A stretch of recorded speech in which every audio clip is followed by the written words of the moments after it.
like the crackhead looking dude talking about finger on the trigger? I think so, yeah. That's the dude talking like, yeah, leave my finger We're on live. the trigger. We're alive, and without even knowing it, you're talking about some crackhead and making racist jokes. Thankfully, they were not anti-Semitic. Yeah. Good evening, everybody. Students of violence are back after what, like 2 or 3 weeks of the hiatus Yeah, it's been that we had. It's been been a while. a couple weeks. Yeah, obviously you can tell we're in a different studio now. Yep. Yeah, So another unmarked location. unmarked location. in It's East a little bit of a Texas. crack house, a little bit of a other things that we won't talk about. hmm It's a gym. It's a Mostly gym. Mostly peaceful gym. Yes. It's very unmarked. Yeah. All right, let's jump over comments. See what we got going on here. Rich Elb in East Tennessee copies audio and visual 5x5. All Great, right, that's good to know. These guys been working here with setting this thing up while in this new secret squirrel location and shit. So anyway, here we are. I'm assuming, eventually you may start seeing some aesthetic changes as far as our background or whatnot, but this is going to be kind of our new location for this gig, right? For a while until we build, we scale up the crack trade and build extra crack houses, and then we'll see, go from there. So, and did you guys tuning in right now? Let us know if you were digging the new thumbnail style. Any comments you guys have as this continues to evolve, just keep throwing them down there.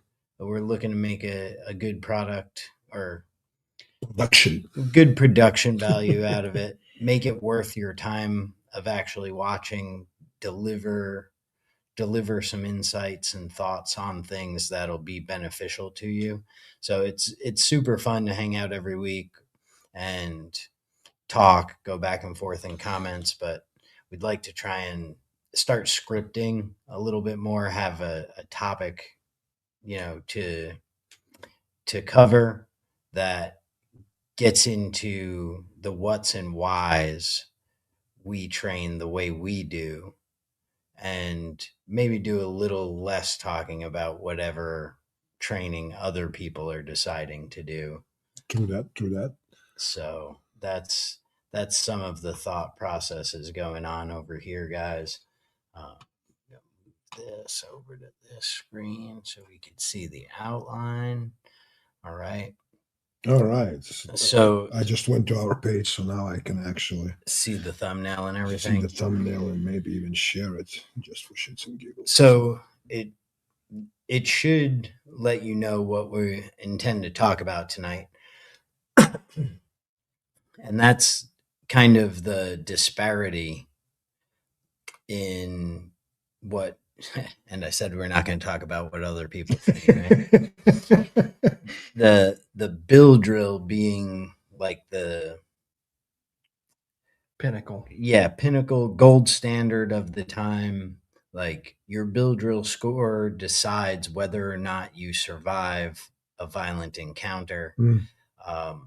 And using that as a metric and measuring stick versus something that I think in the stakes versus odds debate, odds are way more likely that we have someone in close proximity to us, closer than 7 yards or Tueller drill is 7 yards and closing immediately, and he gets to decide when he starts closing.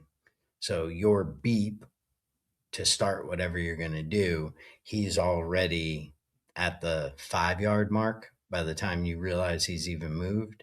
So in those tight confines of what a violent encounter is likely to look like, should we be practicing showdown at noon quick draw competition, or is there something else? Right. So I had for the first bullet point or discussion starter, how much of our work or practice is drawing our gun with our feet stationary versus starting with our movement. Are these things cross applicable? If you can draw well while moving, can you also then, by default, draw well while stationary? Is that Or the vice versa. right? If you can draw very well stationary, does that transfer into movement? Right. Are they And cross applicable? Which can no, I don't improve think the it's going other? both directions. No, me either. And I don't think it's necessary so much improvement. I just actually think, not think, I'm actually willing to, if and when I have money to put it on the table.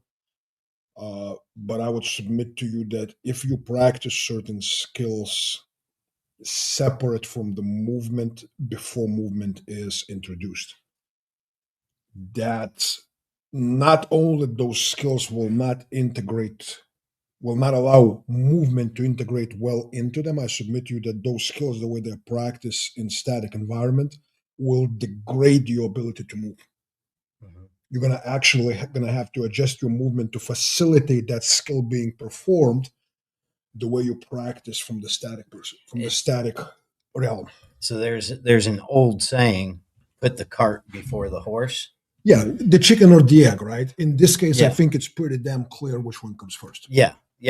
Well, that's the difference there in the cart and horse versus Yeah. chicken and egg. We can have a debate Yeah.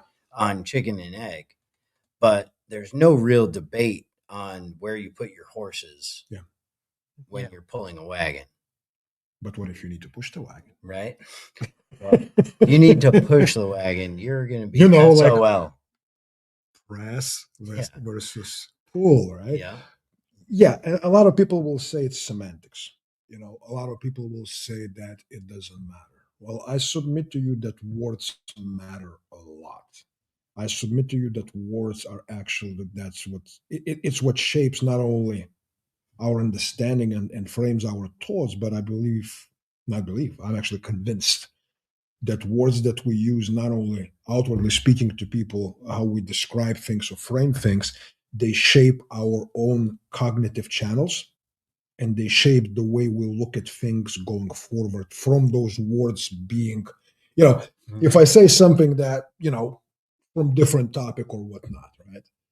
If I describe, I don't know, any kind of action, I slapped him, right? It's a slap, right? Slap associates with something, and if you think about it, slap does not associate with specific technique.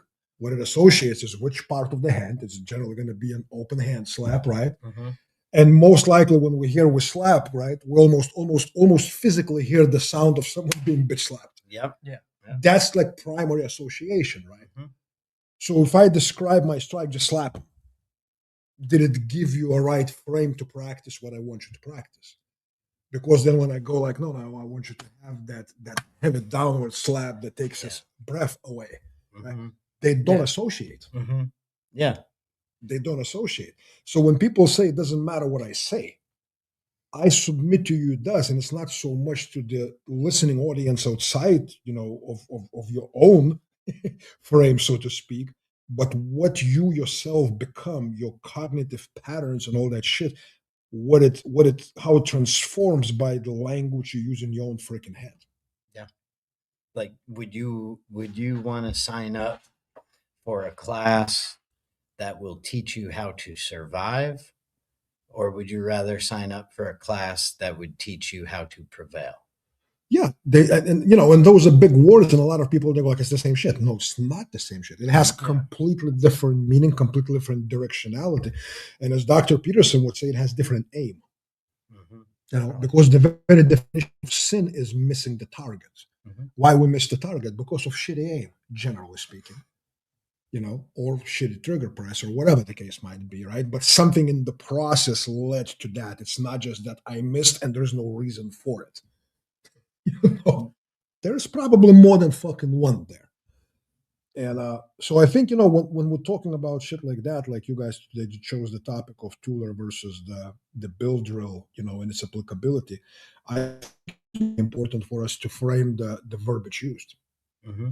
When people say, well, you got to start at the basics, right? And they're gonna go like, the basic is drawing the gun. I'm like, I submit to you, you're starting from the wrong direction. The basic is to move. Yeah. Hmm.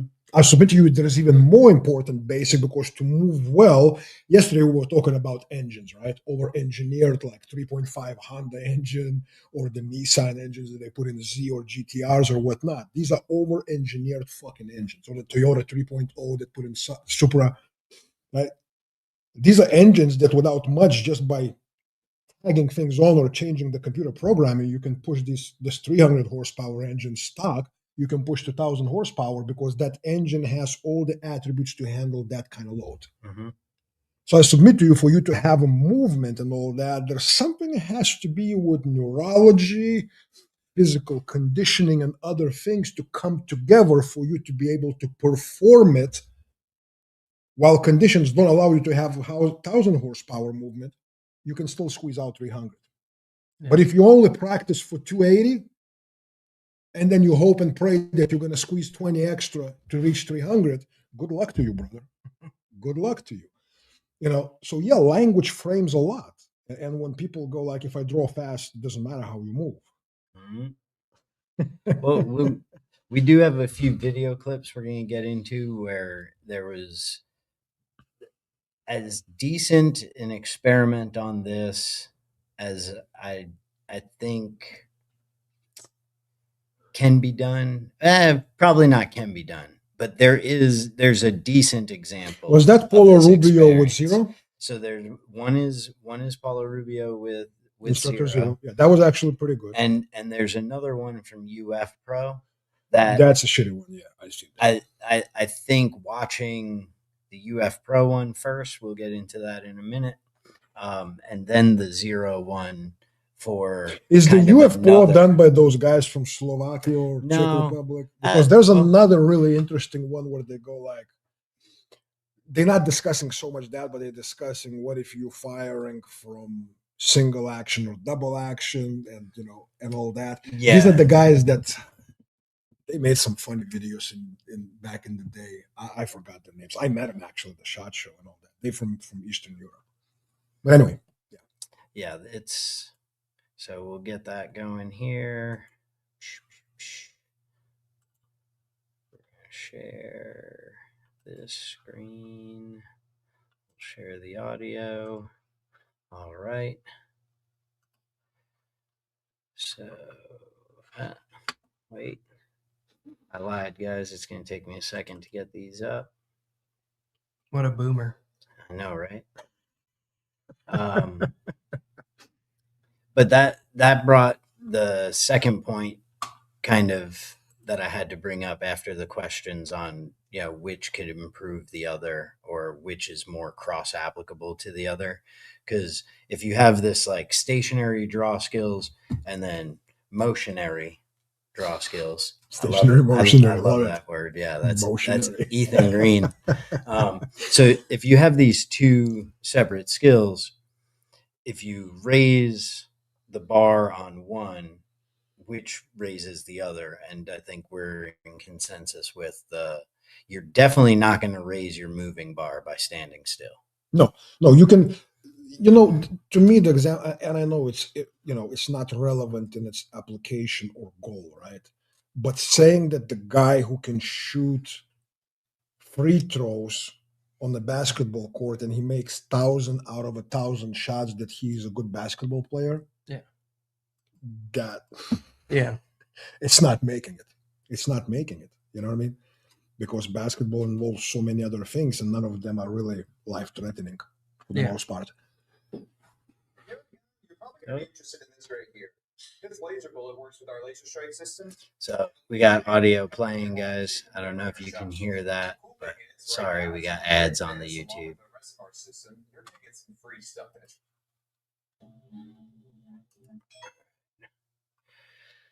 All right, so we'll throw this up here now. So that's the UF Pro, right? Research. Yeah, that's the one that I was actually talking about because I think they did use those Eastern European guys that I'm referring to. And Josh, do you mind grab on my desk inside? I've got timestamps on a sticky note. Hmm. The guy was preparing or something, sticky notes, timestamps. Holy shit! So here we've got them. They run a bunch of iterations of this. They start at, or they have different distances that they're at, and things of that nature. So And don't they put out like a win or loss or something like that? yeah, something like that, right? Yeah. Attack avoided or attack not avoided. So Yeah, I remember seeing this video a while ago, and I was like, "Oh, there's so much I could say," and there you are pulling this out. yeah. So I think starting at about 24 seconds, close enough. All right. So let's check this out. So here, extremely close range.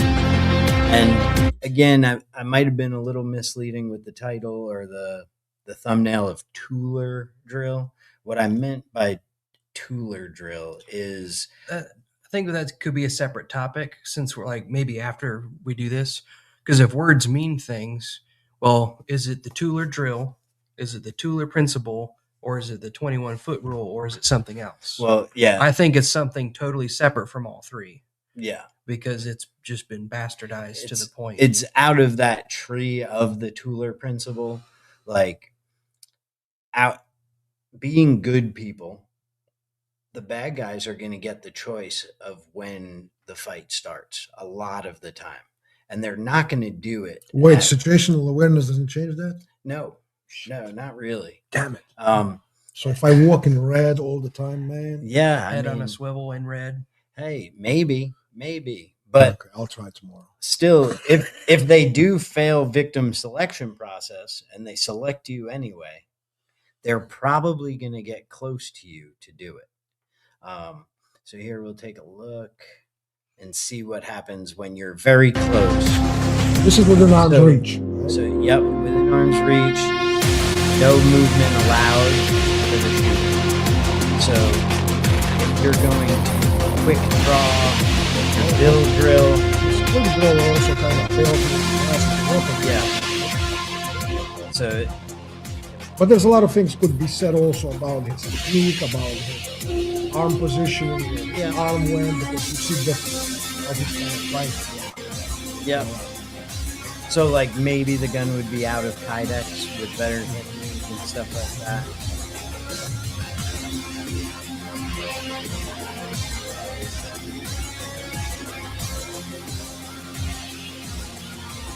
So there, he got a little bit of an early start because it looked like he went on the magician's hand as opposed to waiting for the knife to come out. So it's like a telegraph of the attack, and he's still not getting it. And we can see the attacker doesn't really have full momentum commitment to hurting this guy. It's I won, and then basically slow down. Okay, so can you stop for a second there? So let's see at critical tips. Scroll back a little bit where it said critical tips. Yeah, just right about there. Scroll back just a little bit. I have to rewatch a little bit of it. Oh, that's fine. But it had that critical tips. Pause it when it says critical tips. So I think go back far enough. You went far. Oh, maybe no. Maybe you didn't.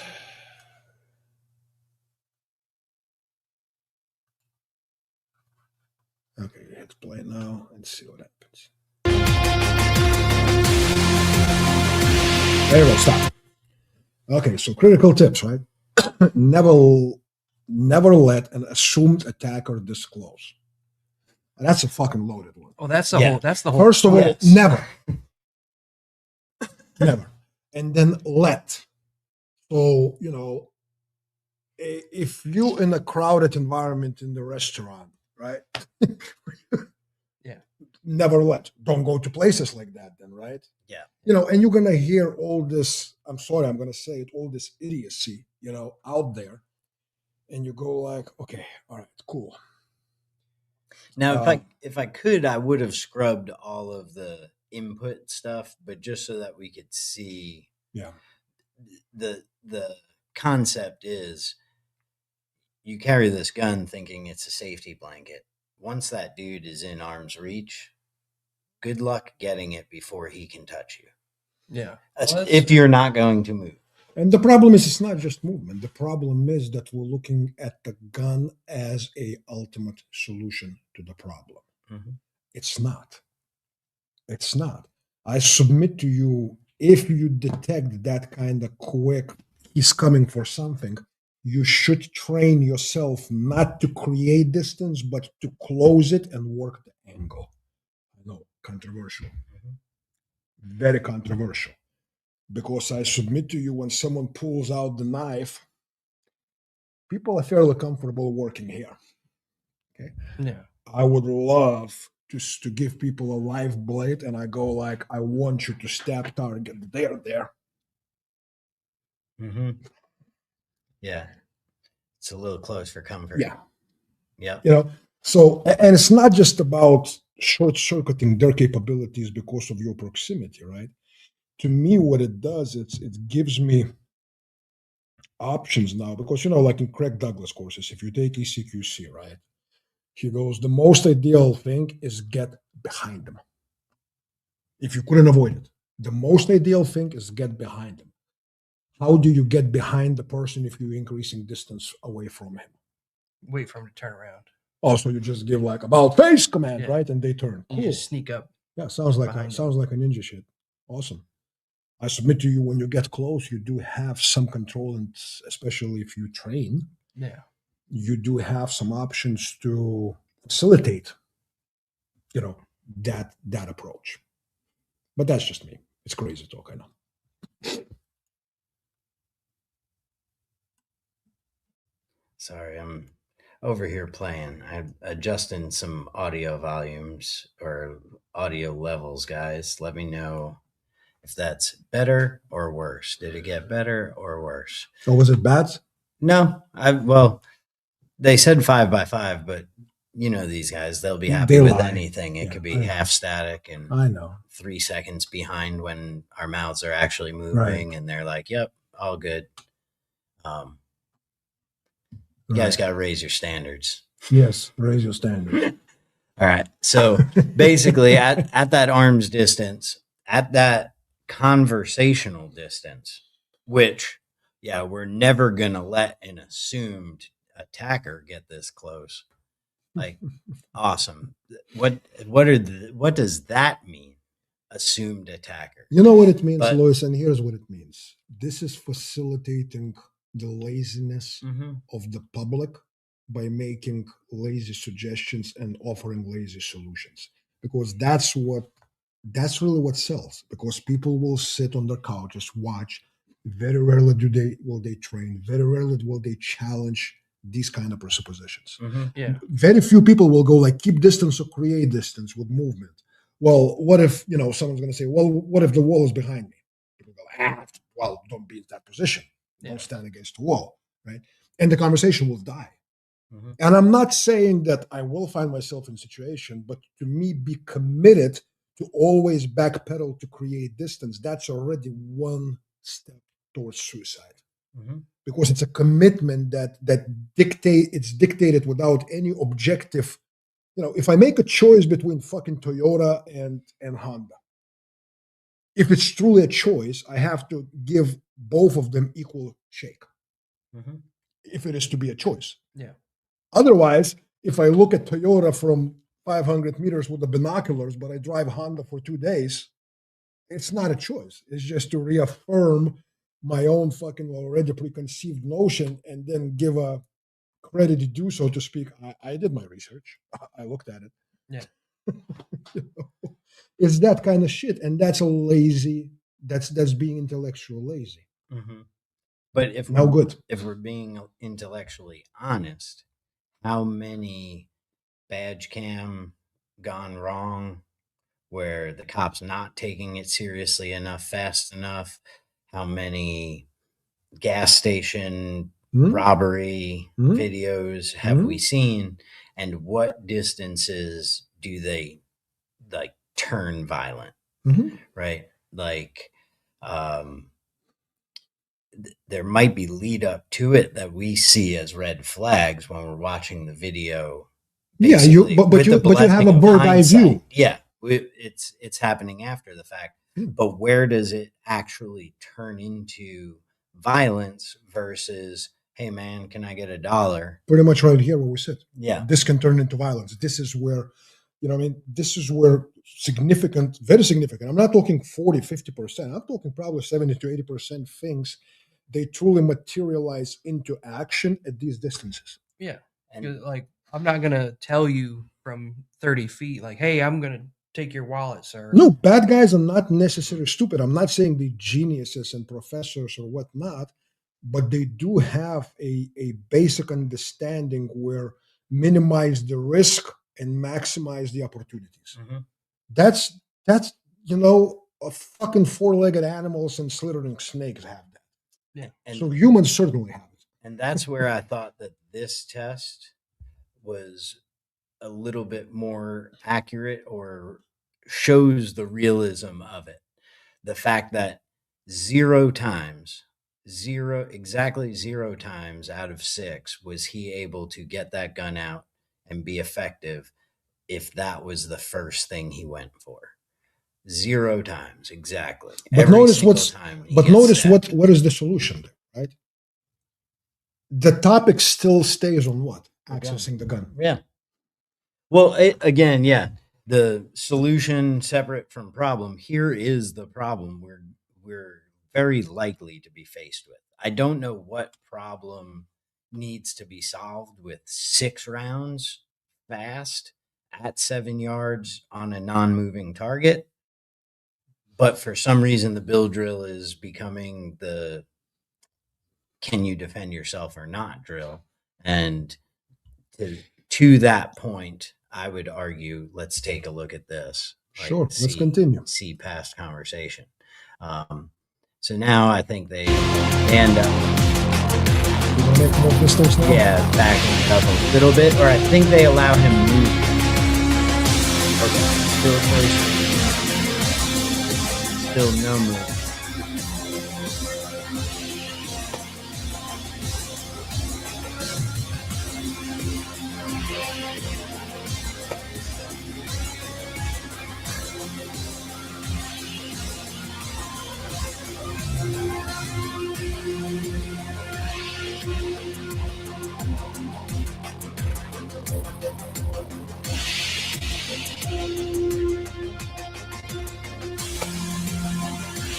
Like, and again, they're both giving up a little bit on it. Like he's not even pressing the trigger.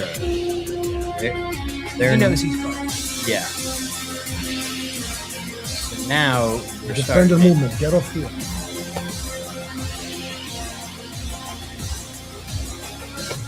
See, I'd say that's a little bit like a give up on the stabbers part there. He took his one good stab step and then stopped. Well, he got shot in the chest. He's dead. Yeah. You know that. Like, and he's not attempting to slash the hand as it comes out with a gun or anything like that. It would be a little bit more realistic. But So this is 21 foot. This is the Tueller right now. yeah.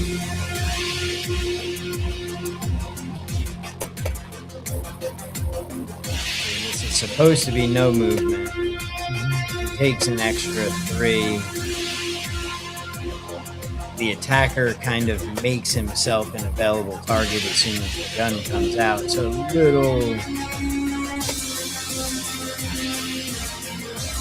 I think they start playing to the point of what they wanted their teaching points to be. No, it's obvious. It's obvious. So- This is driven by agenda to prove certain things, and you know, and I don't blame. I mean, I don't, because this is UF Pro. certain gear is being sold. That gear is mainly marketed by certain teams to certain teams in certain professions, and these are the things that's their standards. You know? Yeah. So I get it. I mean, it is what it is. My opinion. Don't do that. But that's just, what do I know?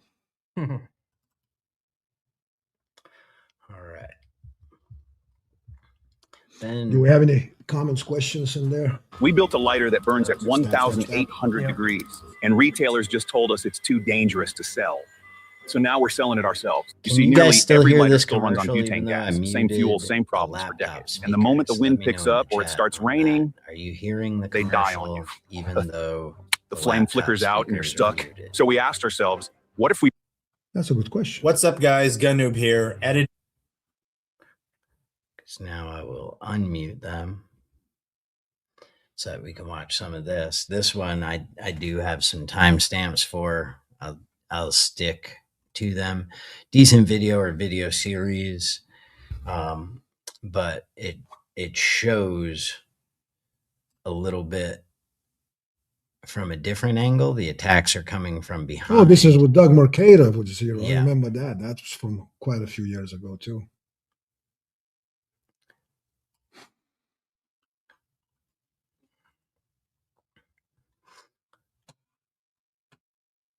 It says still playing.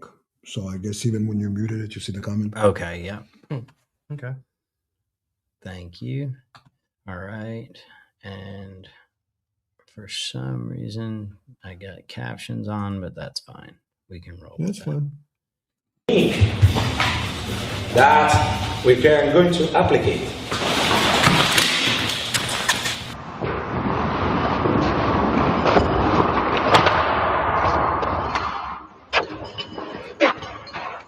So here, in this scenario, I'd say is a little bit less probable, because here you have someone now starting their attack from 5 to 7 yards away to the back. A bad guy isn't going to start sprinting at you from 7 yards If away. he's behind you and you have not directed him Right. through your incredible self-awareness and situational awareness skills, if I was a bad guy, I would probably end up 2 feet behind you, and that's when my tools would come out. Yeah. So a little bit. But that's okay. There's extra reaction time for the defender here. I get it. This is testing certain Mhm. parameters, certain metrics. So Yeah. this is not per se illustrating what the reality would look like. Yeah. Like using the other stuff, it's even worse if it was just close. But you can see he gets moving That is, very quick. I'm going to breathe my down, something like that. I'm going to put distance and I'm going to breathe. Then I'm going to read, because it's not sure that it's the only one that do that. I need to control my side. I can do another thing. All right, so just so we're not watching the whole video, we'll go to next timestamp. Looks about there. You might as well just play it because it's only a few seconds away.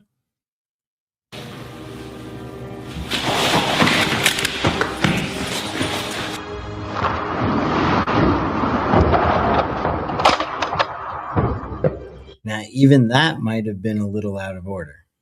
Yeah, he went for the gun first before he initiated the movement. But again, he's a gun guy. I don't Mhm. blame him.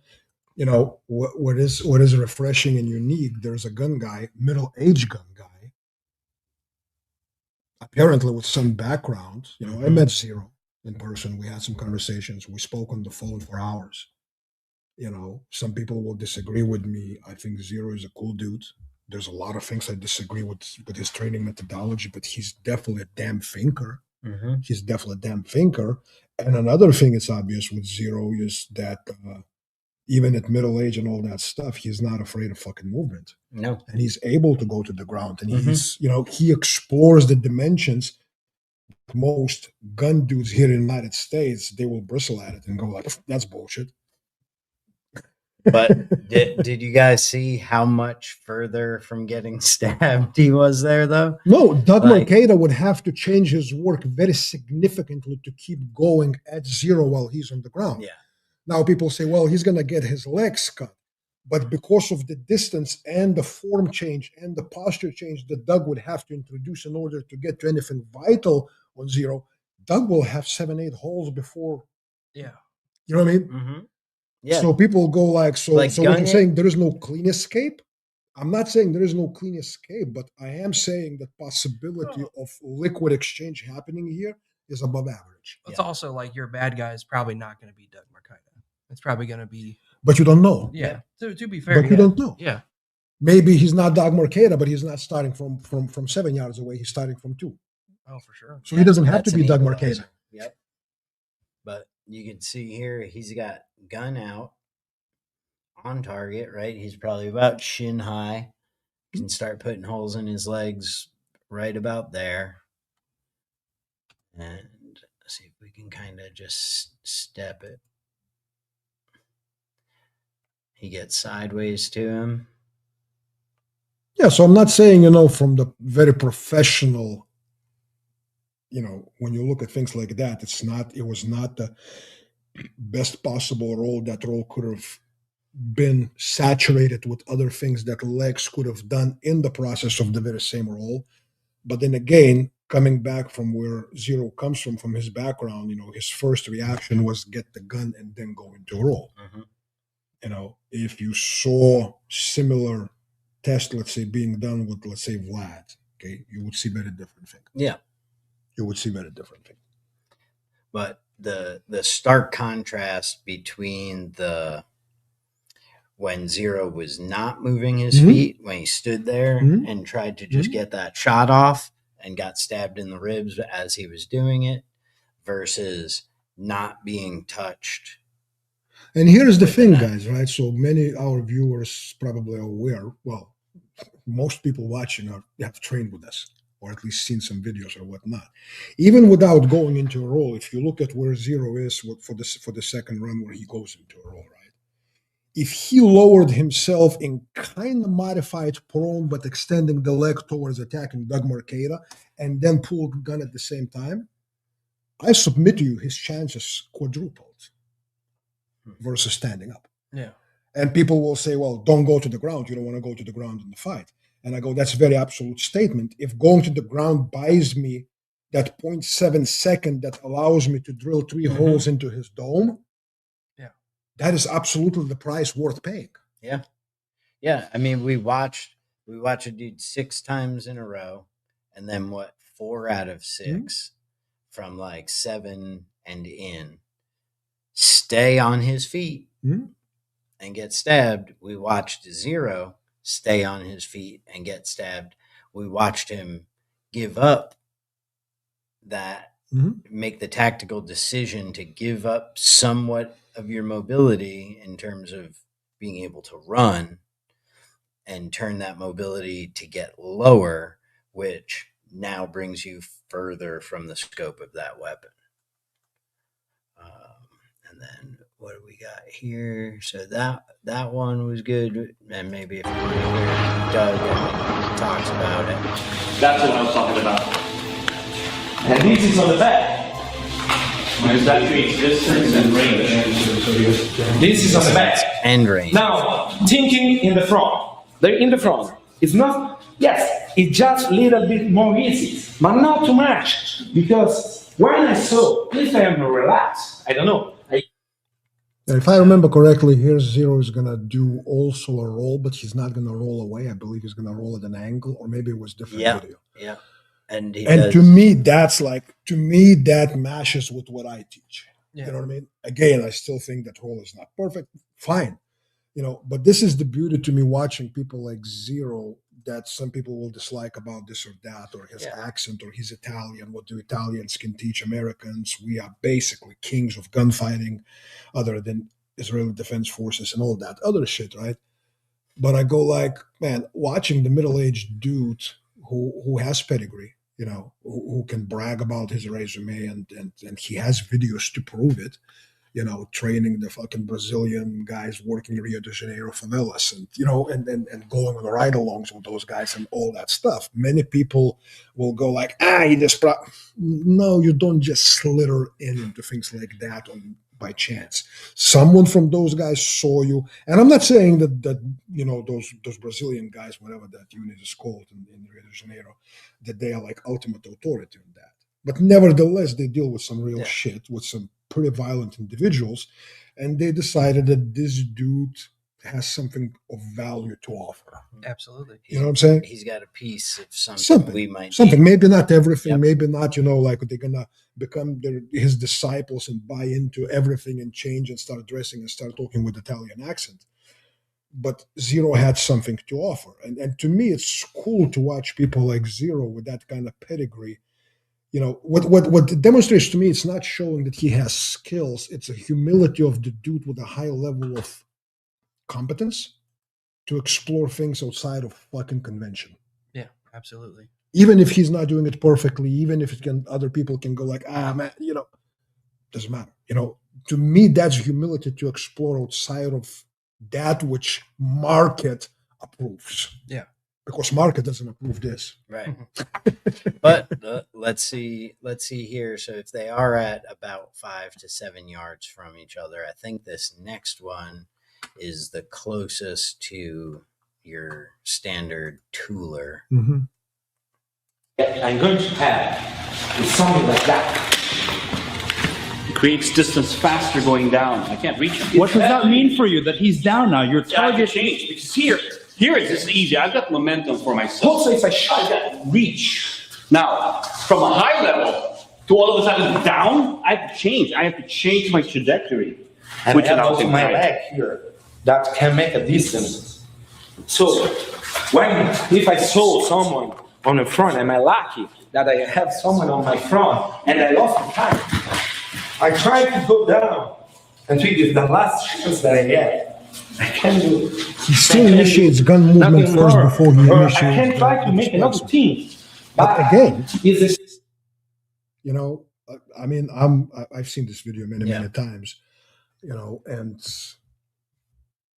as a matter of fact, we talked about it with Zero while we met in Vegas last time I was at the SHOT Show about things of that nature, and he was shaking his head very, very, he goes like, I come to a class in America, there's 23 people. He goes like, they all have their helmets, they all have this, and none of them have a pen. That was literally what Zero told me. You know what I mean? Yeah. And I'm like, that fucking explains a lot of stuff. Mm-hmm. That really does. People coming in for a fucking tactical high. Yeah. For some kind of a fucking ayahuasca of tactical flavor to fucking see the levels. Meanwhile, this dude does carry a lot of knowledge and understanding, and I submit to you, ability. Yeah. Well, people that show up like that, they're just like, oh, well, you just didn't have anything worth writing down. Yeah. Well, because I couldn't stop at the Dollar General and get a notebook. Well, I submit to you that your brain doesn't have anything to offer to come to classes that are done by people who go deeper. Yeah. I think you should stay and do things with whatever. Yeah. At that point, you're just pissing away the money. Like, whatever, it's your money. But that was like a thing, like one of the articles. No, but also what it creates mental pollution, because these people will be usually the ones that know the least, they talk the fucking most. Oh, absolutely. I mean, it's interesting how brain shrinkage opens the fucking mouth. Yeah. When brain becomes bigger, mouth shuts down. It's fucking amazing. And obviously my brain is very small because I talk all the time. So yeah. Well, when your perspective is so shrunk that it's like, oh, I took this class from Zero. I didn't take any notes, but he said this thing. Well, all you know is this thing, you tiny little thing. It's this spill drill or whatever. And instead of you saying, I know everything about this, it's all that you know is this. So think about it like this, right? For both of you, right? First time you ran 2.5 drill, how many years ago was it? 4, 6. 4, 6, right? Okay, cool. So if you could, and you probably can't, recall like what you would say about that drill after you first time ran it to what you would say about it now. What's the difference? Totally different. Yeah. Okay. And that's the problem when people going like, yeah, I can explain this. I took a class from zero. You took one class and you think you got it. Yeah. I stayed at James Yeager's house for fucking 2 nights. I pretty much sucked everything out of Yeager's dick and everything is within me now. Yeah. Are you fucking serious? You know, to me, it's so disrespectful because you devalue Zero, Yeager, me, Doug Mercada, Danny Nosanto, put it any fucking name out there. You devalue us to 2 days worth of fucking knowledge. Yeah. Are you fucking kidding me? We put in 40, 50 fucking years into that shit and you're devaluing it. You think that you came to 2-day class, of which maybe 45 minutes you had one-on-one interaction. Maybe. If you're lucky. I like you. Other 6 hours, you were doing what? You were talking shit about the latest, greatest fucking doodad that you put on your gun to your fellow students. Yeah. You know, and you think you've gotten it down. And you think that deep. someone like Zero, who's been out there for fucking decades doing shit, that in 2 days that you took the class, I got him. I basically got what Zero teaches. It's like saying that, you know, yesterday we were looking at some videos of some guitar playing, right? Like I spent a day with artist formerly known as Prince, you know, and I can rip out just blaze that solo from Purple Rain, right?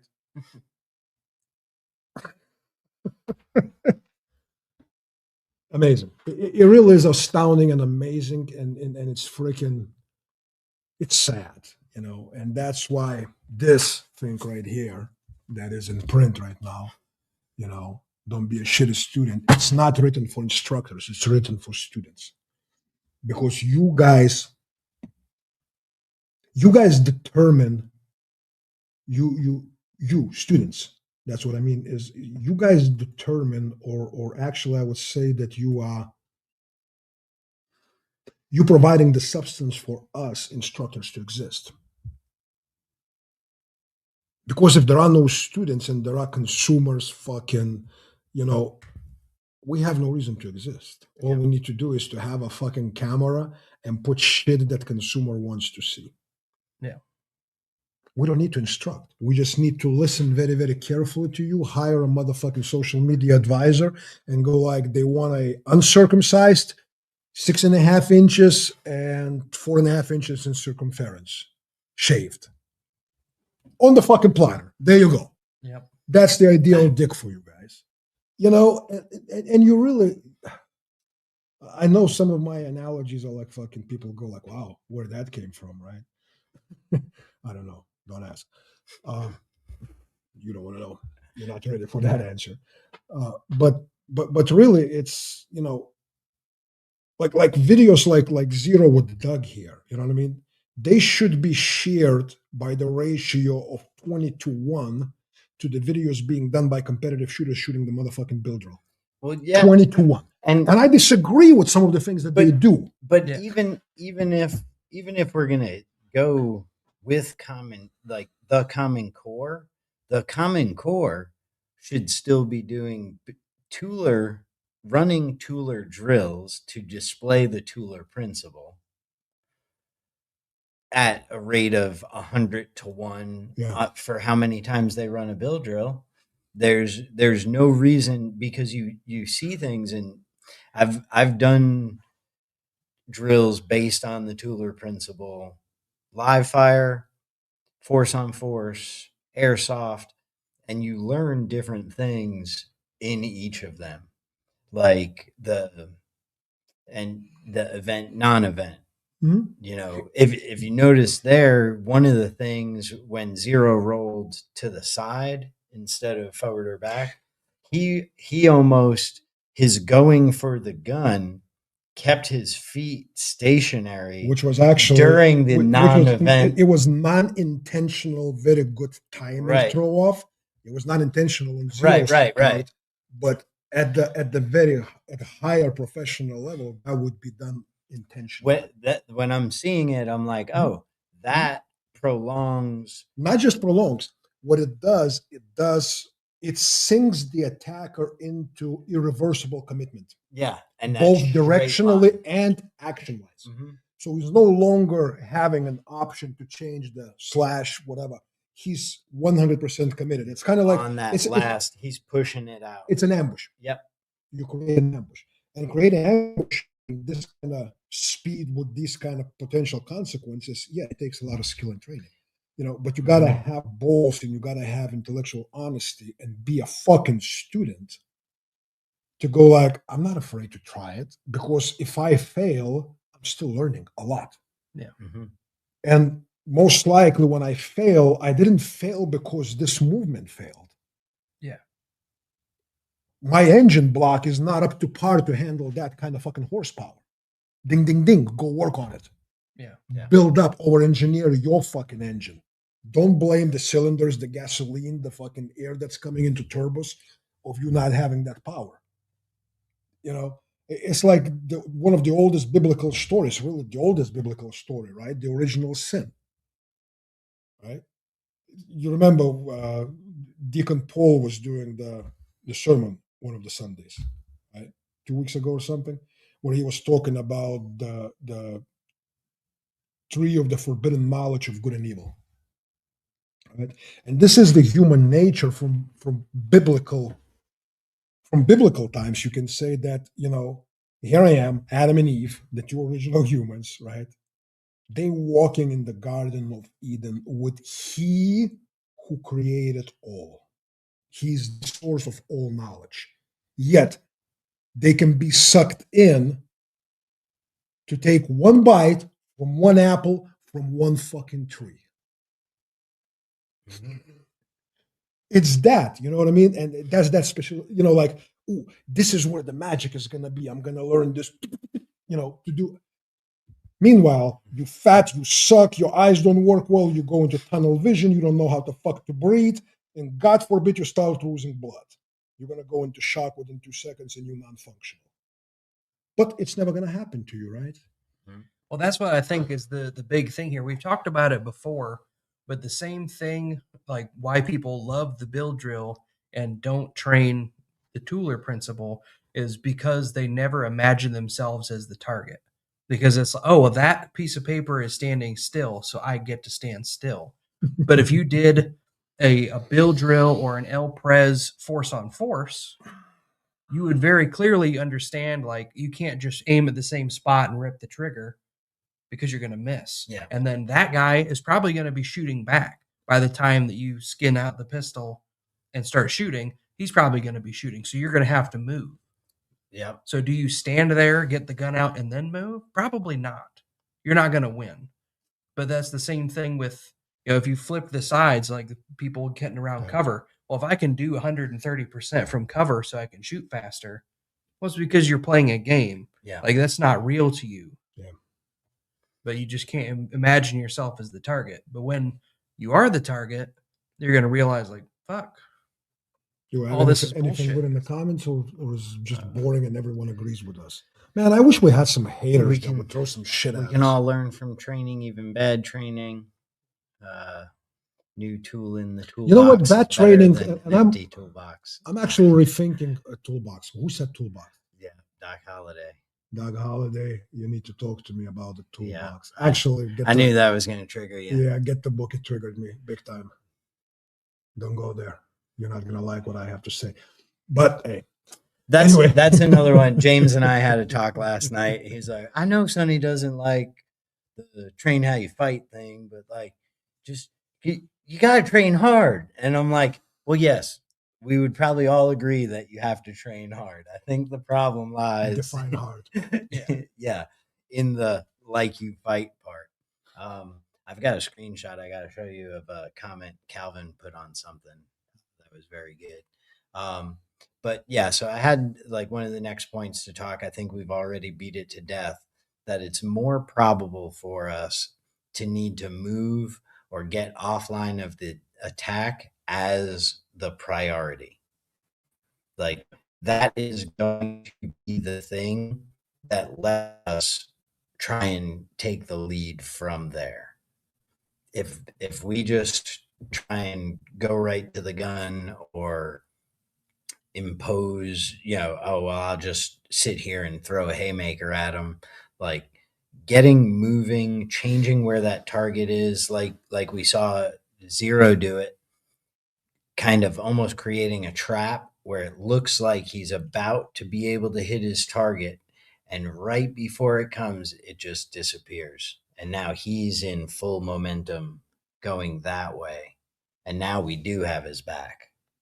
And here's the problem with all of this, because initially people will go like, they'll try 5-6 times, they'll fail miserably. Mm-hmm. They'll fail miserably, right? And they go, bullshit. It was either staged or zero did not came out of the normal woman's vagina. He came out from some other hole, and it was not normal woman, Mm-hmm. because he functions on a different level, right? And most people will, most of the very few that will start examining why they cannot do what, let's say, zero did, they'll reduce it to physical. Mm-hmm. And they'll go like, well, I'm 60 pounds overweight. You're not wrong. It would help you to lose that. But that alone will not fucking resolve it. Because physics-wise, like the wind resistance of those extra 60 pounds doesn't slow gravity down that much. And it's not just that. There's a lot of overcomes things. wind There's a lot of things, because with extra weight, people also have a little bit more cautious neurology when they compress their joints, because their body recognizes higher probability of trauma. So it's not necessarily even conscious thought. Mm-hmm. It's almost neurological, preventive. It's almost like it has its own fucking tripwire there. You know what I mean? Like, don't move so fast because you're carrying 60 pounds extra. Speed limit reduced. Construction zone. Yeah, that's going to blow your knee. You know what I mean? Or that kind of shit. Right? But the biggest thing about it is that physical, it's really not the root cause. It is one of very important things, but it's not the root cause.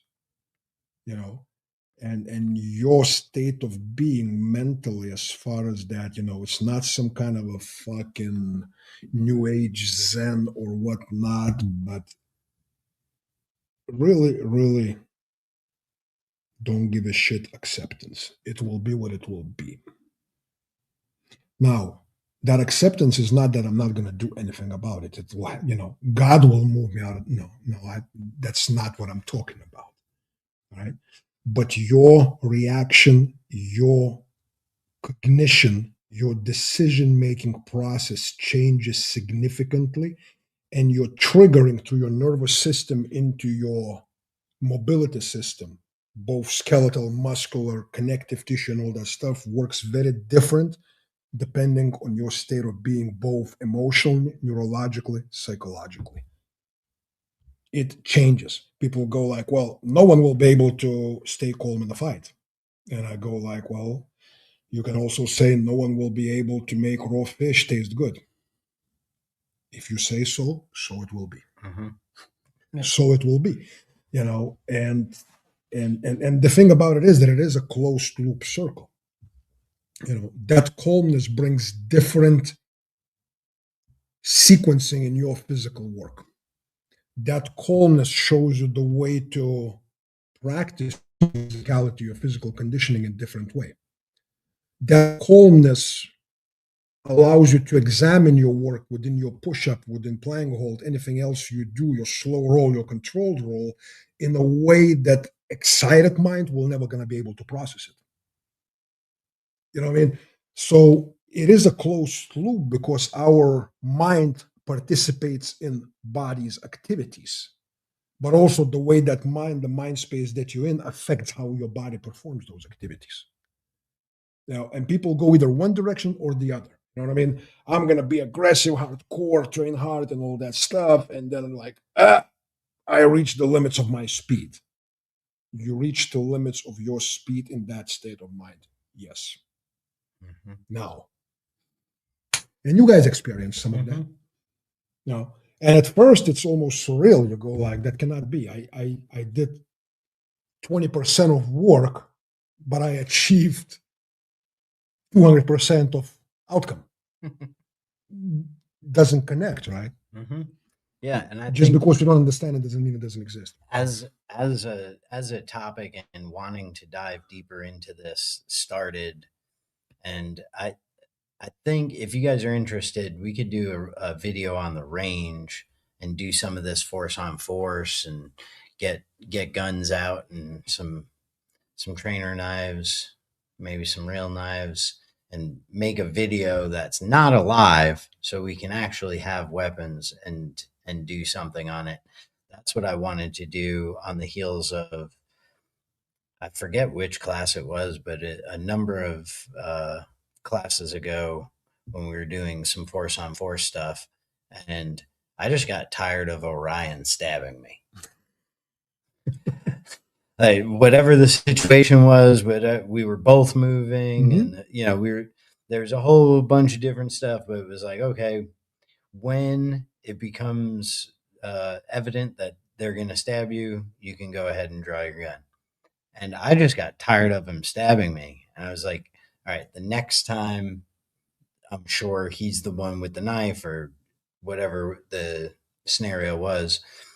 As that knife starts coming to me, I'm just going to let gravity take me down, because that is going to create 5 or 6 feet of space. I have it in video. It's a pretty good video. Yeah, well, way faster than I can create 5 or 6 feet of space moving backwards, especially. We had to stop that drill because one of yours eye protection went off in that movement, because if it didn't, it would have been awesome, because it was face stabs coming, and I'm like, oh, the goggles came off. I'm like, this is not good, even with a training blade. But I think that brings us to also the last point I wanted to make sure we talk about here, like the absolute or the chronos versus relational speed and time. It doesn't matter how fast you do something. If you're doing it faster than the other guy, then it's fast. And if you're not, then it's slow. It doesn't matter how. You could have a sub-second draw.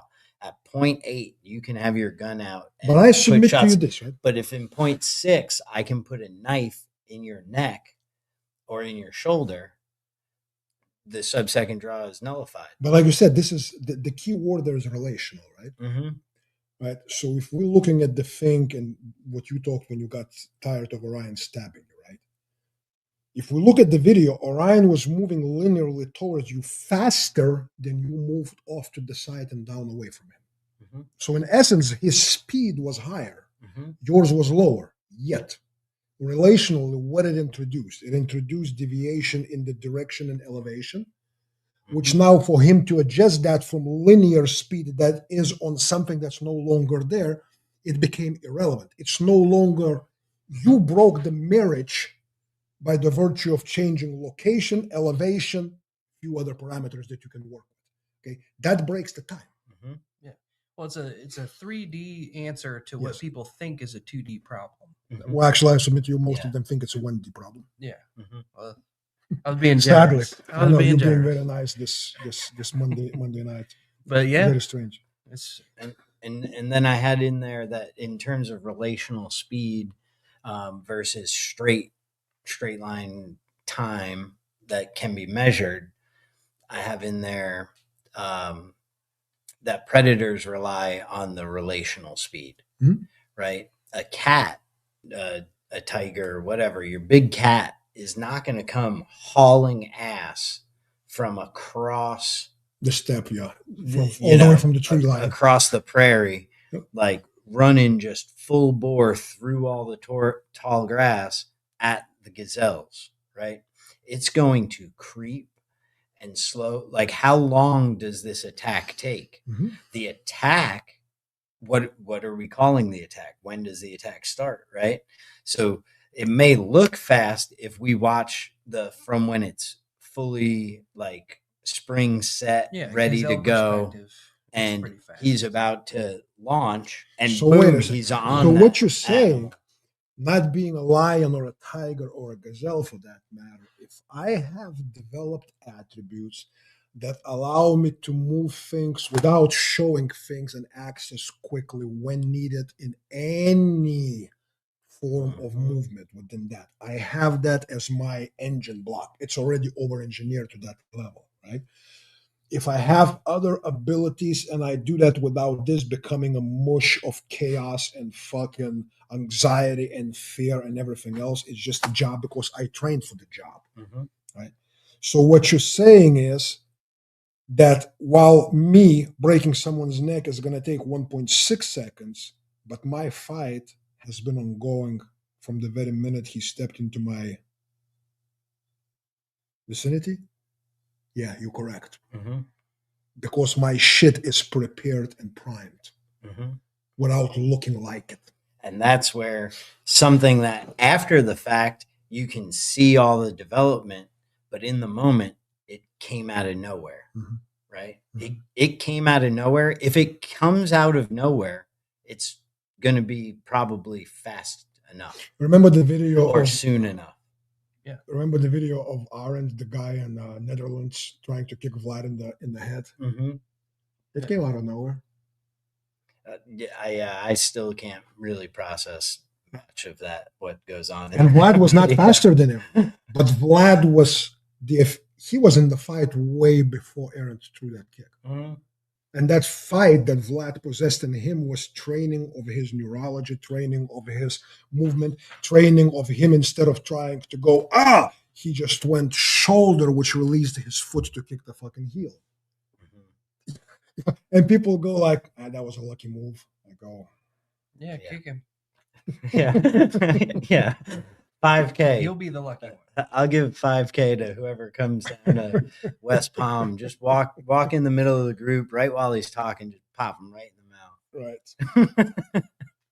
Let us know once you can talk again if you Yeah. get to that stage in your life at some point. But yeah, so I think that's a big thing that ties in versus drills that are and things that we practice being straight line and measured in metrics of accuracy and time and things of that nature. There's a relational thing going on that I think is potentially more important than that speed stuff. You Like are not wrong. you could throw, a boxing combination, right? Like six hits on the heavy bag, like super fast, and it's rocking the heavy bag. Sounds great. Like, but if on your way to that first jab, you get caught in the chin, relationally, how does that change your ability to apply the speed for your second punch? Especially if that catching you on the chin is actually a trained move and not luck. Mm-hmm. If it's the move that has been developed through patience for that hand to be there and not being chambered or whatnot, just from right there, just literally, Yeah. Do that without any kind of, and it doesn't look fast. Yeah. No, It doesn't. it doesn't. But you have can to. put your hand out there and you go like, I'm going to protect myself, right? Yeah. I'm gonna. Here, your hand is ready to protect, and my hand is here, right? And you're gonna go like, I'll be able to protect myself. The fuck you will. Yeah. And it didn't look fast. Yeah. Right? But there's nothing telegraphing it, and it's not. People go, well, telegraphing is overrated, and I go like, listen, everything taken out of the context and isolated as a singular important thing, you can say that all of it can be overrated as a singular point. Okay, that doesn't, like people say, well, salt is overrated in making a steak. Yeah, salt doesn't make a steak, but remove the salt from the steak. Yeah. You'll definitely notice. And it's kind of like that with both physical conditioning, neurological adjustments, headspace changes, breathing, all the other things that people go like, breathing doesn't win fights. No, it doesn't. Try but, not but, breathing. but it makes you not only a completely different fighter, it makes you a completely different fucking student. Definitely. The one who learns to fight. And people don't want to hear it. They go like, it's some kind of fucking mumbo jumbo shit. And I go like, yeah, I mean, you're an expert. Well, I think it's the same we were talking about at the like tactical shootings, remedial competition, whatever. Yeah. It's the mindset that has corrupted this, and it's the same with people doing gear for their bill drill. Is the same reason they're saying, "Oh well, zero's special." It's like your gear, your body is just not up to snuff, and that whatever fantasy you have of, oh, I just need to do this, whatever, is the same as, oh, I need to get better at this bill drill. So instead of training, I'm going to get a $4,000 staccato. I'm going to get tungsten weights for my weapon light the gun I'll never carry. And I'm going to get these special sights and these special bullets that don't recoil as much. And I'm going to get this special trigger and do all these things. What's that company again from Mansfield, Ohio, that makes our favorite guns? High Point. Yeah. Remember during one of the fair inoculums, I had a little rant about how, you know, most people they talk shit about the high points or about this and that, you know, without realizing that most people are equivalent of high point. Yeah. As a fighter, as a human, they think they're fucking staccatos on two legs. Yeah. You're not a motherfucking staccato. You actually saying that you're a high point is giving too much credit. Yeah. I submit to you, you a slingshot at best. Yeah, or like at best. SCY. Yeah. Well, that's the thing. At Is best. There's a lot of. But they acting like, you know what I mean? I'm gonna be a high point, but if you give me a staccato, I perform at the high point level. But by the virtue of me having staccato that performs, everything in me becomes a staccato. Yeah, sure. Let me know how it fucking works out for you. It's kind of like saying I suck at basketball, but if I put Air Jordans on my feet. Yeah. Yeah. I think people considering themselves a high point would be too much because there's a lot of dead gangbangers or dudes in wheelchairs from high points, colostomy bags from wheelchair or from high points. Yeah. Like just throwing it out there, I think that's a lot to aspire to. Yeah. Like, yeah. And I don't agree with I don't disagree with you at all. As much as we laugh about the high points and all that stuff, I don't think it's the shittiest thing out there. Yeah. I think high point, as if we take everything as a tool, the man, the gun, the this and that, the high point is way above 99% of other tools, which are men. Yeah. And that's the part of the discussion that, you know, I've had with people and like all of us collectively had with people be like, okay, for skill, what's good enough? Like for the build drill, it's like, okay, well, 3 seconds is a really good time, but Grandmaster Ninjas want to be 2 seconds. Okay, what is a good gun and what's a gun that you need? Like if you had someone who is really good as a fighter and said, here's this high point, you're going to have this other person who sucks. And I'm going to give Well, let me ask you a question, right? So we have a drill here. Does it matter if it's DeWalt or Makita or a fucking Bosch or Ridge, whatever, or some cheap stuff that you buy from fucking, you know, what does it matter when the guy is out there and I have to do this? Yeah. What does it matter what lays here, what label it has, what size of fucking drill, how long it is or whatnot? What does it matter? Yeah. The only thing it has to do is you move the trigger a little bit then that slip off the thing and then that's it. The only difference that happens here is what happens from here to here. And that is irrelevant from what this is. Absolutely irrelevant. And people miss that. You know what I mean? Because when we buy something, we have this incredible feeling of I possess something. It's just that people are delusional. They think I possess ability. No, you possess a tool. Yeah. You don't possess an ability. I watched a pretty good video, and the guy at least was honest. He didn't come to the conclusion I wanted him to, but he was like, well, I'm going to do all my cool ninja competition stuff. I normally have a Glock 34, which is the long slide 9, but I'm going to do it with my Glock 43, and I'm going to use Spear Gold Dots, and it's a stock gun. He's like, man, this fucking sucks.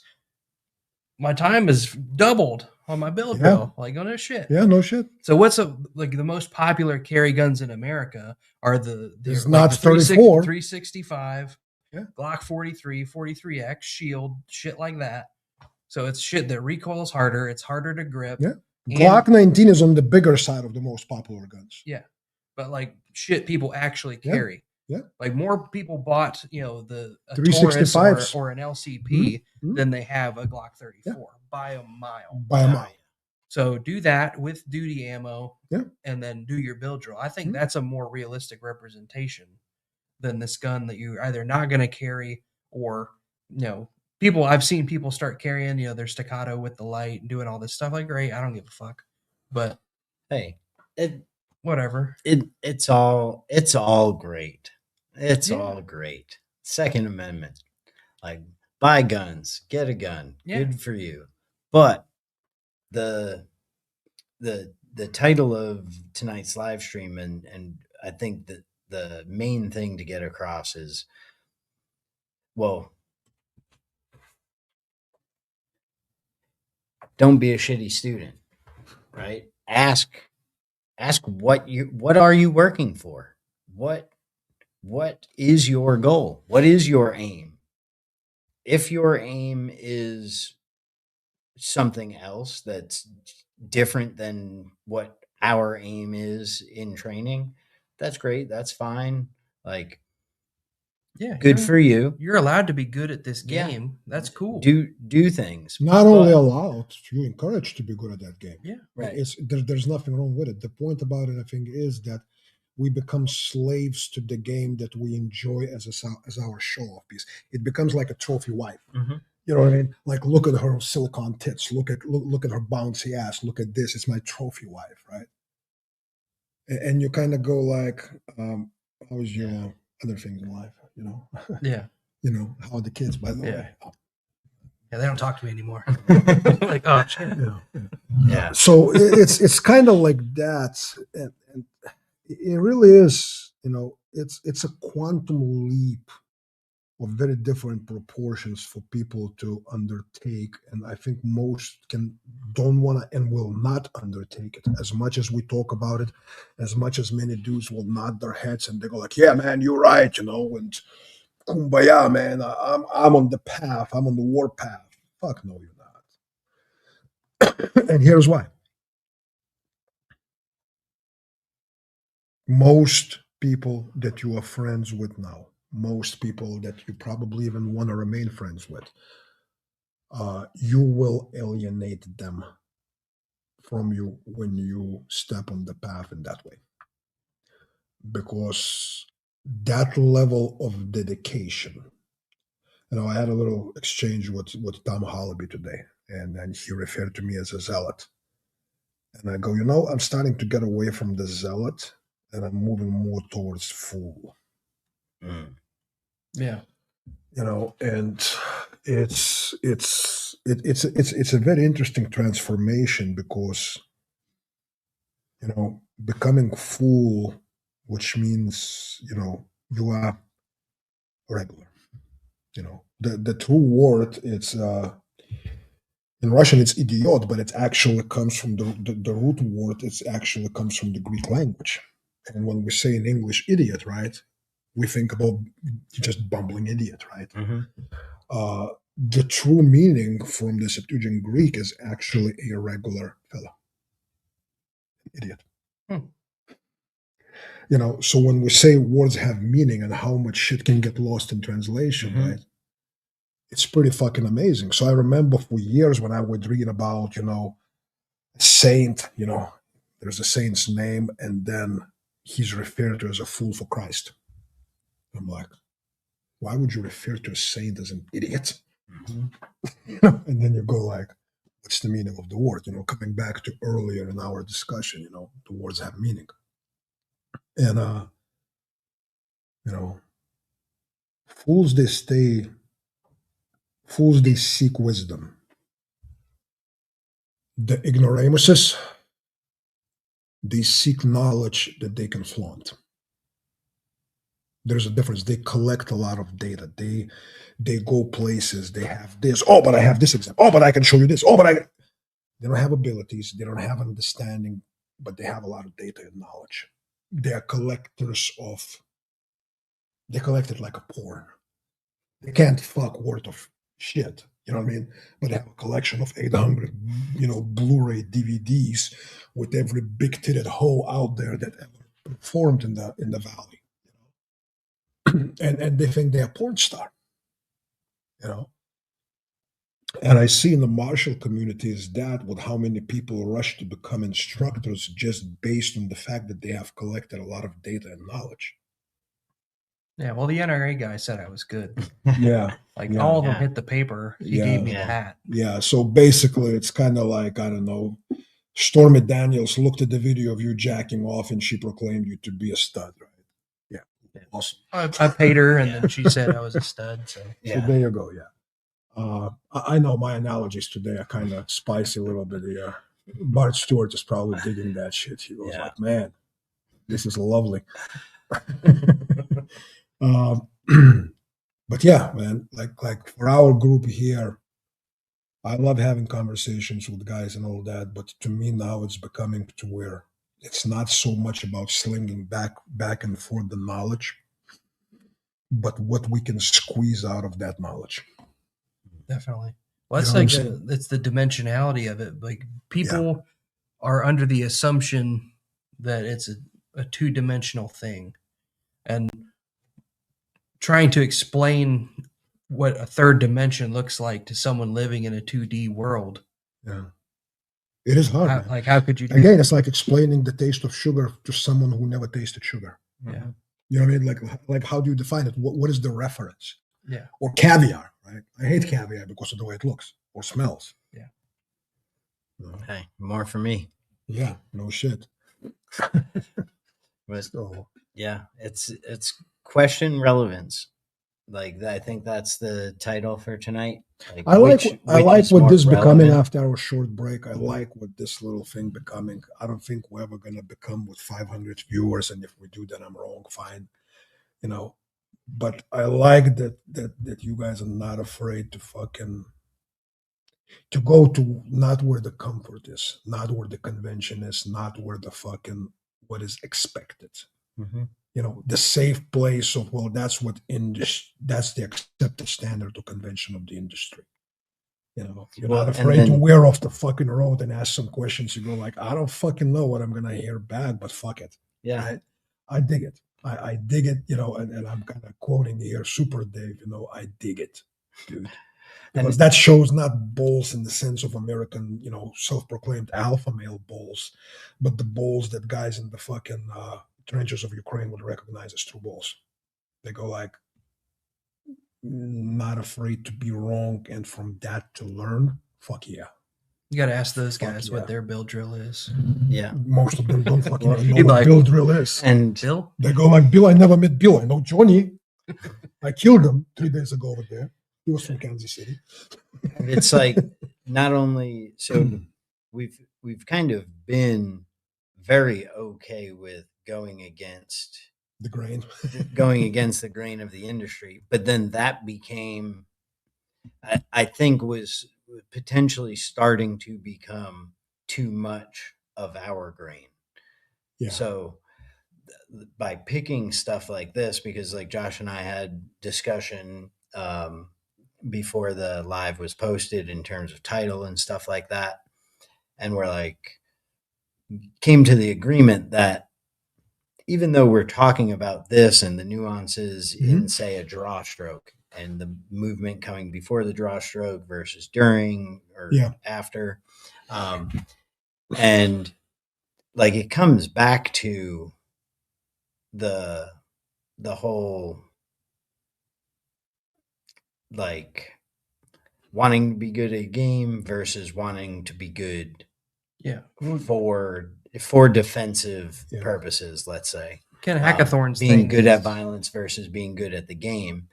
But everything will always come back to that kind of in terms of when we're talking training, but looking at it from a different standpoint, you know, it doesn't really change much if that's a punch coming at you. Yeah. Versus a stab versus a baseball bat. People go like, what is the punch going to do? Yeah. Versus the guy pushing a gun in your face. So it almost doesn't matter what's coming. The principle remains that your priority probably should be movement. I'd heard about it for a while. Yeah. I kind of tried to talk about it for a while. Yeah. And when I started talking about it almost 30 years back, I did. There was that feeling of being a black sheep. You know, 30 years later, there's like, I'm like, man, there's all kinds of colors of sheep running. Some of them are fucking, you know, rainbow colored and all that. But my problem is that very few dedicate enough effort and and humility, I will say, to really study it. It's almost being taken upon as a new fucking, here's my new fancy, fashionable. I'm pretty sure this is what's going to be the thing in 5 years in the fashion. So let me put it on right now. Mm-hmm. You know what I mean? That's why I'm going to be kind of like early into the game. If you invested in Apple early on, Yeah. you know what I mean? Mm-hmm. By now you should be doing okay, or Bitcoin, right? Yeah. If you bought gold 20 years ago, you should be doing really fucking good right about Mm-hmm. now.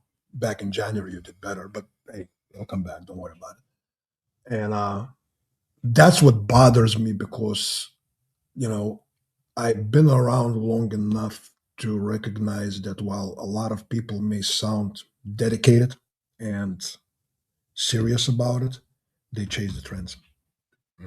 They Yeah. chase the trends for the sake of remaining relevant and being able to present themselves as a leading edge revolutionaries so they can fucking cash in on it.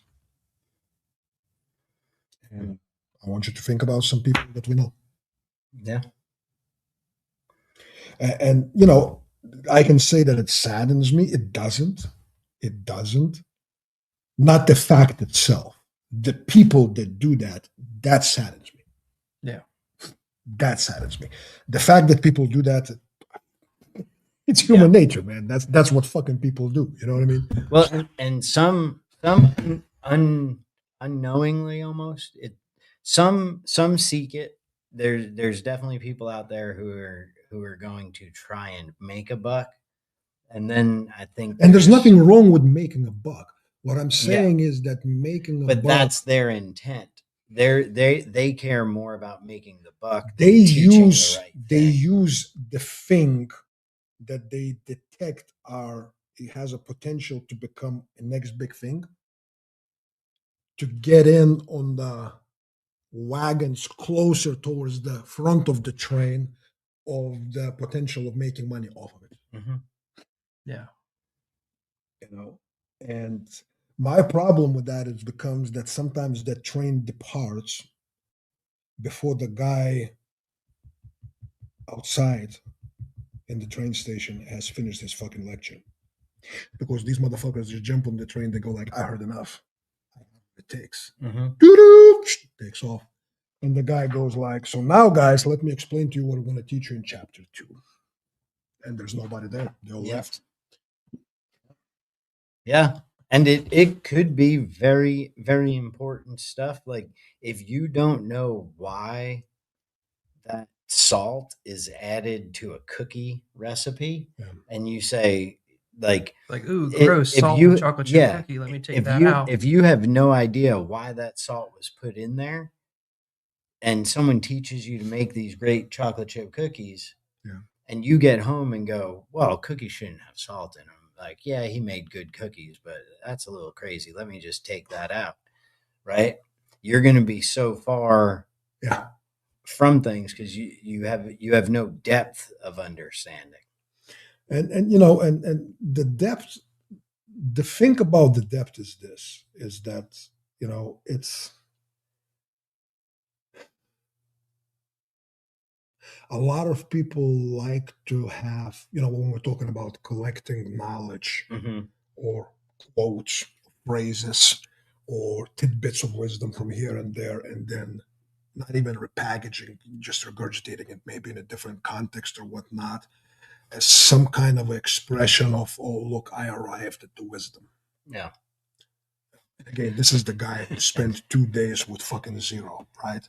Or 2 days or 7 days with Jaeger and go like, I sucked all the jizz out of Jaeger's dick. Yeah. Everything that ever was in his balls, I possess now in my mouth. The fuck you do, dude. The fuck you do. And then it's being used as this kind of, I'm a fucking flag bearer. I'm a fucking, I'm a new frontier of this and that. As I said, that old guy on the outside of the train there on the, on the rainy fucking tarmac at the station, he goes like, man, I was about to start talking about the real stuff, but they all left. Yeah. Because they were so in a rush to get to the next station and bring the good news to ignoramuses out there. And be a new fucking, I'm going to be a new Christ. I'm a new beginning. I'm a new Messiah. of the, you know what I mean, of the truth, wisdom in the message. And you kind of go like, dude, you haven't even walked one full circle around the garden. Mm-hmm. You snatched that apple, you took one bite, and you fucking jumped on the train to go educate others. Yeah. I know that some people go like, is he talking about me? You motherfuckers figure out. Oh, look, we got an M. Hensley. Hey, Hey, Mr. man. Hensley. Let's not use bad language now. We have subdeacon in the house. First rule about the Yes, secret Mark, we are in a location. secret Yeah, location. first rule is don't talk about the secret location. Yep. All right. What other questions might you guys have? Stuff nuanced on the draw stroke, stuff you'd like to see in the follow-up video. Do you want to see a follow-up video of us working through some drills, how to add that tool to your toolbox? You had to Like, say that, right? yeah. You go like, Sonny, Yeah. there are things that I can be fucking listening to Tool and I'll still hear it. Okay. Yeah. And as a matter of fact, I can't see your legs, so I should probably be more careful. Mm-hmm. I'm good at coaching Nick on how to be careful. Right. But yeah, what would you guys, are there particulars in that you guys would like to see? Like regressions, injuries you may have to deal with that don't allow for, I mean, I can't do a full pistol squat all the way to touch a butt cheek to the ground and then stand back up with one leg sticking out. So like my physical is not where it should be or where I would like it to be. I have the gear solution, SHOT Show 2027. So it's tied from the It's an airbag on your it's back. tethered that you just through the jump holster, backwards. and then as you pull the gun out, it just That's that'd awesome. be fucking dope. Yeah. That would be dope. Backpack airbag. And then if it also have the fans in it, forget about it. Stay cool. Stay Yeah. cool, brother, while you fall on your ass and shoot the bastard in the face. That's like fucking talk about marketing. So throw that stuff in the chat here, or if you do a rewatch or you're watching this after it's come out, drop it in the comments there. Josh is going to take ownership on scouring the comments to see what questions people have. We'll acknowledge them and answer them in the beginning of next live stream. So let's get a little bit more interactive here, guys, and kind of push the envelope. By next week, we should have a second camera available where we can kind of jump off the table. They're probably gonna force me to go my fat old ass. They're gonna go like, you quit smoking, so you're capable now. Get on the fucking mats and show us some shit. Yeah. So, by the way, on that journey, man, the last 3 days, I'm craving a cigarette like something wicked, but didn't give in. So I'm 5 weeks tobacco free. Damn. Which is pretty awesome, and nobody died yet, allegedly. Yeah. To the best of the knowledge. You notice some people are missing, right? I don't notice anything. Good.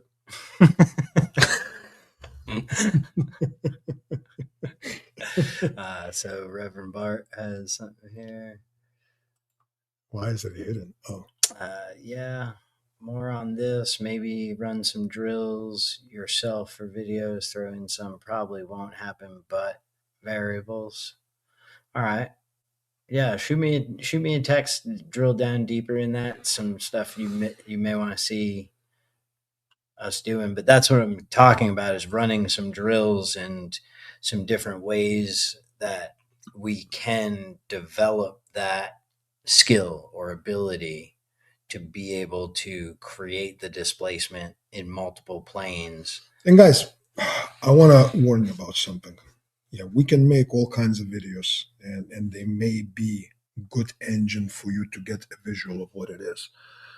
I will be honest with you, without getting your ass in the dirt, you will have knowledge. So you will have knowledge, you will have some aesthetic parameters that you go like, oh, so that's what it looks like.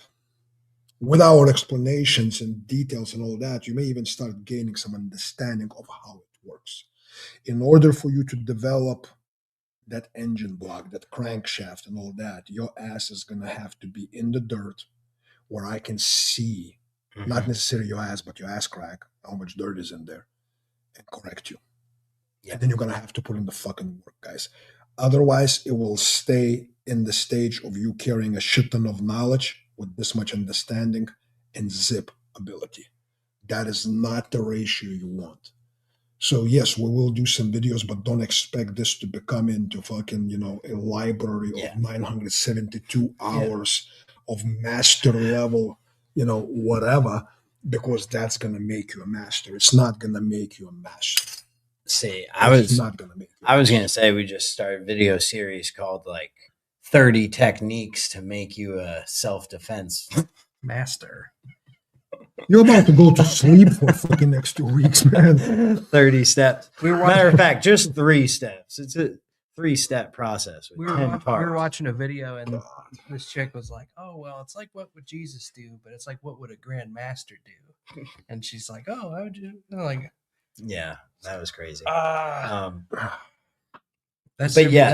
We can give some insights and let you see what it looks like. But like Sonny said, the only way for you to make payments, you may be able to save up for a down payment, but the only way to get the mortgage and start making mortgage payments is through actual training. Yep. If you've watched any of the videos I've done with Paul Markle where we talk about that and the words have meaning, training versus practice, like we don't have great sense of ourselves. Like, so if that makes sense, if you watch a video where we're doing something, you're like, okay, that's what I need to do. I need it to be exactly like that. You may think you're doing exactly that, You're not. But there may be something that the trained eye is going to see that you can't possibly pick up on. It's not because even you're if stupid, you guys. It's not because you're anything else. Mm-hmm. It's simply that your whole system, from your eyes to your cognition to your neurology, you don't recognize certain things as being of any consequence or meaning, or it's simple to you, it doesn't exist. Mm-hmm. While someone who trained and felt certain things and went to that curve of knowledge, understanding, ability, okay, his eye will immediately go, this was it. Mm-hmm. This was it. This would make it. How It's many like times what I we showed you saw like with Zero? Yeah. Just watching that Zero clip. It's like, well, we both Three knew year- he three- was going to the 3 gun years first. ago, you would have never noticed it.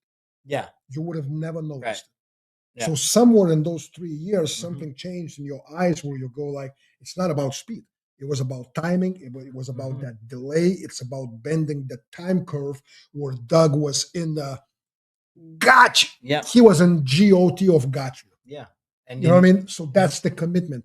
That's not just physical commitment. That's a nervous system, neurological commitment to finish the action started without even consideration of changing it. That's it. Yeah. The dick is in between. You know what I mean? It's in that hole. It's driving. Balls deep, baby. So that simple video, guys, like 4 years ago, I don't know if I would have seen him going for the gun before moving. No, you wouldn't. Right? Because 5 years ago, you were doing the same shit. And when I Mhm. told you that, you would look at me like, I didn't. Yep. Yep. And then last year, I probably wouldn't have seen the happy accident that it is The timing. in terms of the timing and the relational timing, and almost, like you said, an unintentional trap set Yeah. Mhm. or ambush set. So yeah, it takes years to develop eyes for this stuff, and not patting myself on the back like, well, You now, don't need to pat yourself now on the that- back. You suck, man. yeah, But now here's- my but- eye is fully trained. No, but Yeah. here's the thing. These guys are my lifetime students, and this is what I'm saying is that my high in what I do is noticing small things like this. I'm like, these motherfuckers, like it's like watching, and I know it sounds patronizing, but it's like watching, if you like breeding dogs, right? The puppies with their eyes still closed and all that to a trained fucking full blown Malinois that can rip people apart, but it can be your best fucking gentle friend, right? It's watching that process day in, day out where you kind of go like, dude, this is amazing. And it's not because of what I do, but somehow the relationship and the dynamics in what we do is such that it accommodates you guys heading in that direction. You know what I mean? And that's the beauty of it, because it's almost organic. It's not forced. It's not being driven by some kind of, master versus student relationship or whatnot. It's much more interactive and organic, and it's fucking cool, man. It really is cool. Some assholes out there, some ignoramuses out there, they go like, psychobabble and all that. Listen, you want a psychobabble? Come here and babble with these two. They'll babble you all the way to fucking Babylon. Yeah, I'm not being cocky. I see what these guys do in training. I see mistakes they make, and I see every single time mistakes are made. Not anger of ego going, I could have done better. Reflection of studying why that mistake fucking happened. Okay. And this is how you earn the title, very, very, very high title of student. And that's what keeps me. And even that, after all that heaped on praise that you just gave us, it's not praise. You still motherfuckers suck. But like when we were watching, I forget exactly when it was, but it was at the other place, and I think we were playing back video on the big screen after one of the times. It might have been 2.5 DP or something like that, and we're watching exposures, and it to me, it was almost like I'm somewhat blind to myself on certain things, because there's something that I was thinking as I was doing it that I was working on. So that's the only thing I can see. And everything else of my own work is like almost ungradable. Where when Josh comes around, it's like I can be like, oh, hey, Josh, this, that. Yeah, you can this, critique that, multiple components. But with me, I'm like, why does that look like shit? I don't know. Play it again. Why does it look like shit? I don't know. Yeah, that focus. So a quote from William James, who is a psychologist, is your experience is that what you attend to. So when you're paying attention, like I'm coming around the corner and I'm focused on like my knee and my ankle doing the thing, you're probably zoomed in. All the other stuff's going to be blurry.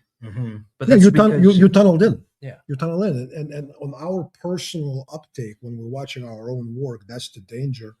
Because we do have a tendency, and it's not necessary for that moment. It could be something that you've been focusing for the past 4 months, let's say in your training or practice or whatnot, and it became somewhat your brain is conditioned to go on that. You know what I mean? And it's almost like you don't even control it. You don't even have awareness that that's what you zoomed in on. And it takes the second pair or third pair of eyes, so to speak, a second opinion, especially if that opinion comes from the guy who's probably been through it a few times in his life, to go like, watch this. Yeah. You know what I mean? And that's the thing of we grow as students, as practitioners of this thing of ours in community. We don't grow by ourselves. And creating a community of students, creating some kind of environment that attracts people that are not afraid to get embarrassed, and not afraid to look like fools because they're doing things wrong. But they have genuine hunger to fucking find out what they're made of and what they need to change. It's fucking special, man. To sell spots in the seminar and to let people shoot 2,000 rounds while wearing fucking fantasy gear. I'm sorry, man. Yeah. Yeah. That's like, Hey, I'd do it if I wanted to make money. Yeah, absolutely. I'm not against money, man. Yeah. God knows I'm not against money. No, no. It's just that money will not rule me. Yeah. Is it your aim? If it was, man, I would be in a different place. Yep. All right. So we got some guys commenting, looking forward to seeing some more in-depth videos, rolling around, making the things happen. I don't really have anything else unless you guys have more questions, or you guys have anything. No, I will do Tim? I will do my podcast tomorrow night. Tomorrow night. Episode, yeah. Go through the I haven't- classes coming up. Well, a little bit about classes, but there- I'll talk about some deeper stuff too. I kind of zoomed in on a couple of things that I might maybe want to address, as it usually is. It's going to be like kind of bring your Tylenol type of rant, one of those things. Oh yeah. For purposes of this channel's live stream, I would like to point out that earlier Sonny was demonstrating him being able to fly once he put on Michael Jordan shoes. This was in no way a salute of any type. Not on this channel, for sure. We're not sponsored by Yeah. Nike. Okay. Yeah. So, Well, dude, something to talk about for the Elcar channel. Mm-hmm. Wednesday, you got a discussion. Oh, yeah. So Wednesday, tentatively, now they're trying to play. One of them may have an issue with scheduling for this Wednesday, so it may get pushed back. But I am going to have a discussion with two dudes. One, Sean, a dude I know decently well, as far as he's tactical response alumni. We've had some communications on the social medias in the past. He is a grand master level shooter, but he reached that level doing everything from legit concealment. Like the same way he walks through the mall is the same way he walks up to the line. load and make ready spot. So he's got a unique perspective, especially since he has a more defensive background cool. and what he works. Do I know in. the guy or no? I don't know, but That sounds pretty cool. yeah, he's an interesting dude. And then there's Eric, real Yukon Cornelius. Oh, that guy. Yeah, so we'll have a discussion because he seems very. I'd like to talk to him in person. Yeah, if you can arrange that.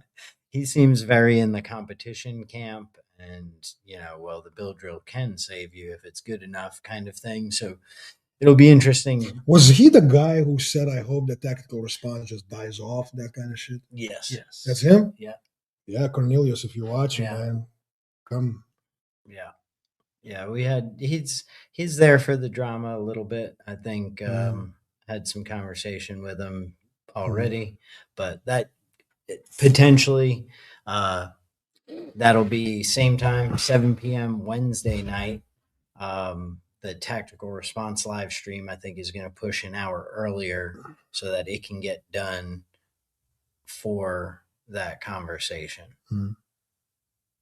So we've got All that right, I'll work on something else. That's why you don't start hearing me screaming from across the from street. over there. Yeah, across the street. Mother.